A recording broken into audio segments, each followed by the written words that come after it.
Hello everyone and welcome to this week's Weekly Wear, where I'm going to be testing out an actual new foundation.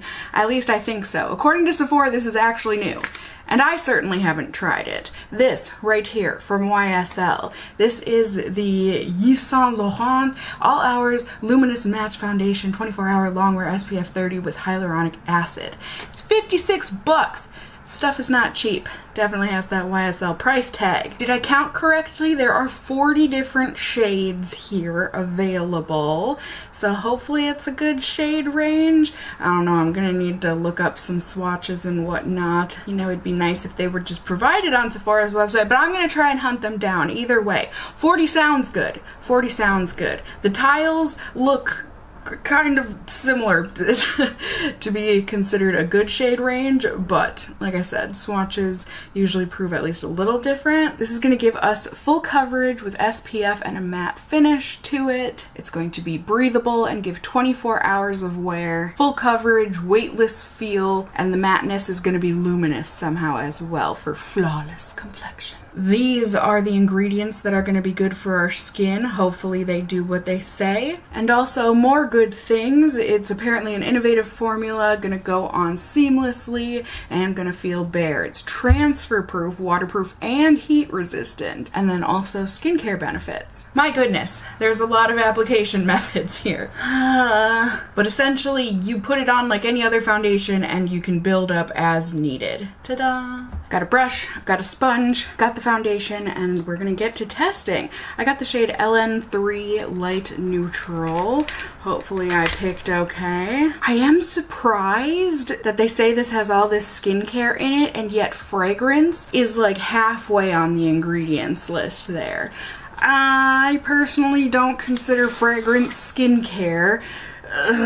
But okay, here it is. I mean, the bottle looks really cool, how they did that wraparound with the logo. Let's give it that credit. I personally think it looks nice and luxe. It's a nice frosted glass bottle, so it certainly feels expensive, but really, as much as I do love good packaging, what I'm actually looking for is a good product. So hopefully this foundation works out. If not, I guess not the end of the world. At least I'll have alerted you all to maybe save your money. So I guess we'll zoom you in a little bit. Here is my face at the moment. I've certainly got some blemishes. And while it is perfectly fine and natural to have blemishes, you know, it's also okay to cover them up if it makes you feel better. So let's go ahead and do the one pump. Okay, it's not as heavily fragranced. The main reason I had even looked to see where fragrance was on the list of ingredients was because the reviews say that this is super heavily fragranced, so I was definitely nervous about it. Let's see, maybe it'll change once I start rubbing it in, but it doesn't smell like incredibly fragranced to me quite yet. Oh no, there it is. It's definitely, once you start rubbing it in, it's not an offensive scent. It smells like that kind of expensive perfume counter smell, I think. I don't know how else to describe it. But I feel like it's a scent that most people do know and recognize. Either way, it goes on really thin, but yet it looks like it gives really good coverage. It doesn't necessarily blend seamlessly, like especially not in my nose pores, but overall, I don't think that's too bad for the first go.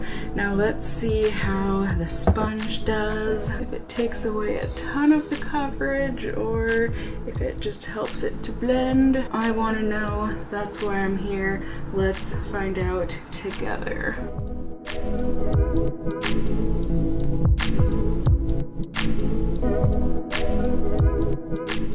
Definitely took away some coverage, but overall I think it maybe blended a little bit better.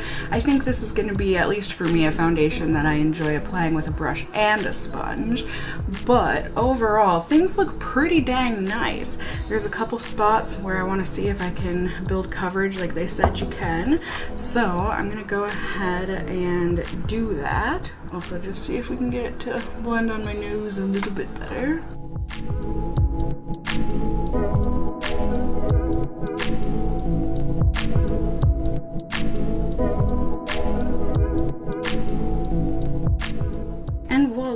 I actually think that looks quite nice. It really is very, very thin and lightweight on the skin.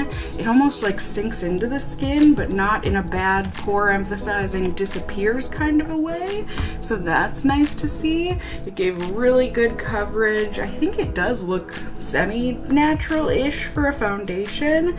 And just overall, I think, you know, I got the shade match pretty dang good.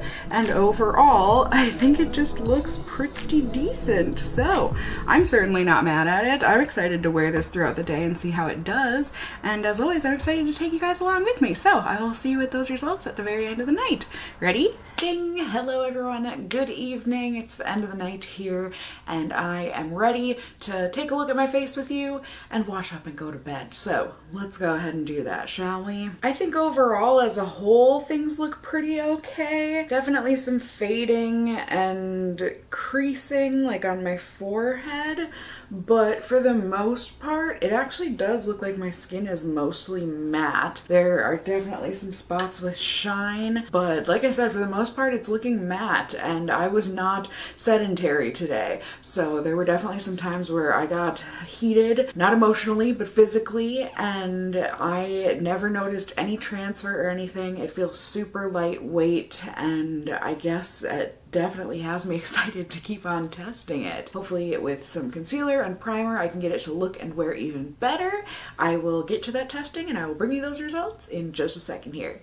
Ready? Ding! Hello everyone, good evening. It's the end of the night here on day 3 of wear, and I have got those results that I promised y'all the other night. So on day 2 I went ahead, and since this is such a matte foundation, I definitely was most interested in trying it with a hydrating primer, see if that helped it look a little less matte. I shouldn't say matte, dry. And so I used my Smashbox hydrating primer. I also used my Milk Flex concealer on top of the foundation, and a brush and a sponge in one light layer to apply. I thought it applied super smooth and easy once again and looked great on the skin.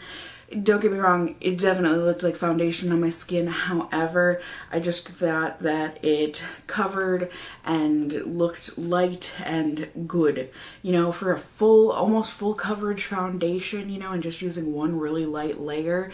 Really incredible. Like, yeah, it looks like foundation, but overall, it, for what it does, looked good. I then had a busy day in a warm kitchen all day, cooking up a storm, you know, getting ready for Thanksgiving and everything. You guys, by the time you see this, Thanksgiving has already passed, but, you know, spent all day in the warm kitchen, and my face felt matte and dry all day. Throughout all of the cooking, all of the working, all of the errand running, everything, my face felt matte and secure and lightweight. I was only noticing slight transfer in like my nose crease area where I feel like foundation tends to melt into and settle with my oils throughout the day. And at the end of the night, I thought it looked pretty darn good.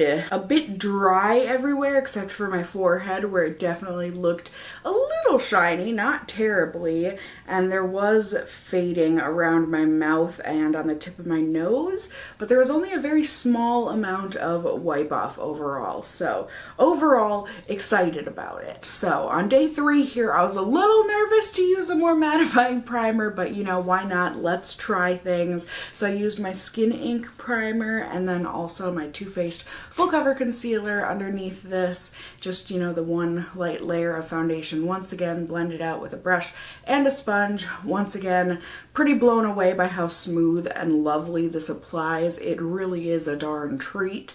And I thought, even though it looked like foundation on my skin, I thought it looked nice. It gave me the coverage I wanted, and like I said, application is very wonderful. And throughout the day here, I really have just been noticing the same things, you know? It has felt lightweight, it has felt secure, I would say everywhere except for around my nose where I'm feeling the oiliest. I have been trepidatious to touch my nose, and that's just the darn truth. I mean, I guess once you guys see the end of the night footage footage here, I haven't even looked at my face yet, but once you see the end of the night footage and the wipe off test, you'll see whether or not my fears were founded, if that's the proper way to say it. You know, if I brought truth to the fears that I was feeling all day with my nose and not wanting to touch it.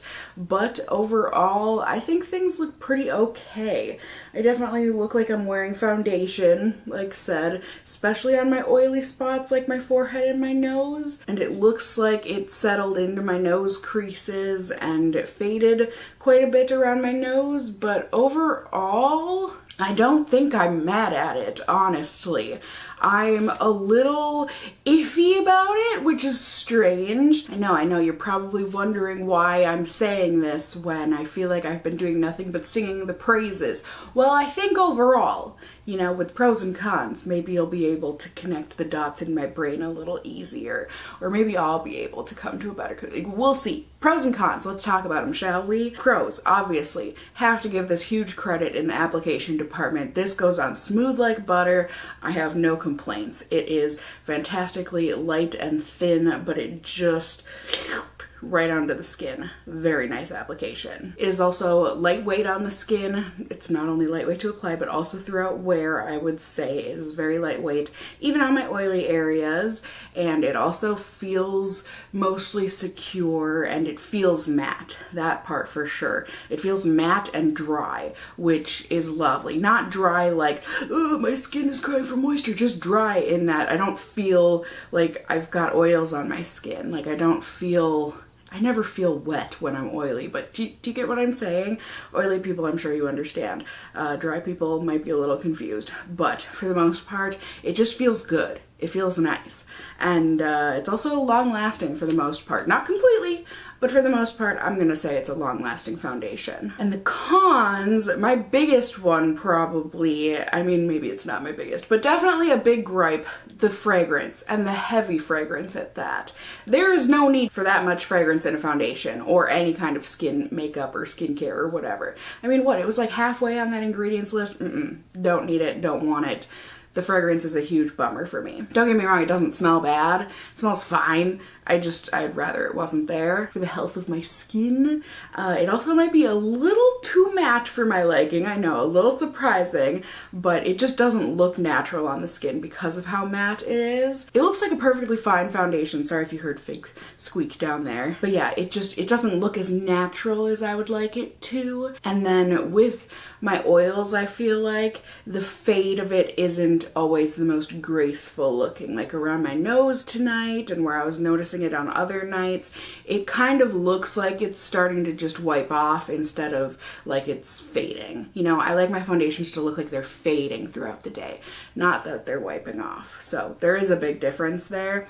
I personally can really see myself using this as a mix-in. I'm really actually very excited to use this as a mix-in and test it out with some of my dewier foundations and see if I can come to like that perfect combo to make it look and wear the way that I like a foundation to look and wear. Now, do I suggest you go out and buy this very expensive foundation just to use it as a mix-in? Absolutely not. I'm just trying to make use of what I have and telling you guys how I feel. But yeah, I don't know. I would say give it a try, especially if you're oily like me. This might be a fun change for a foundation. You know, something that feels this matte and secure on oily skin. You know, other skin types you might want to try too. I wouldn't tell anyone to not try this. Maybe if you have like hypersensitive skin and that fragrance is gonna freak you and your skin out, of note, maybe don't try it. But otherwise, I would say go get a sample from Sephora or something if you can. I don't see why not. I've had a mostly good experience with it so far. So, as always, I just hope this review was helpful for you guys. Certainly let me know if there are any other foundations or products you want to see me test out in the future. Also, if you have tried this foundation, you should let me and the Casserole fam know in the comments down below. A, what kind of skin you have, and B, how did this work out for you? You can just leave all those thoughts in the comments down below. But you can also let me know if you enjoyed the video or found it helpful by giving it a thumbs up down below. I'd really appreciate it. And if you're new here, hey, hi, hello, how are you? You can go ahead and subscribe. You can tippity tap the notification bell down below and become a member of my Casserole family here on my channel. I'd love to have you here. And as always, I just hope you guys are all doing well. And until next time, just stay well until then. Bye!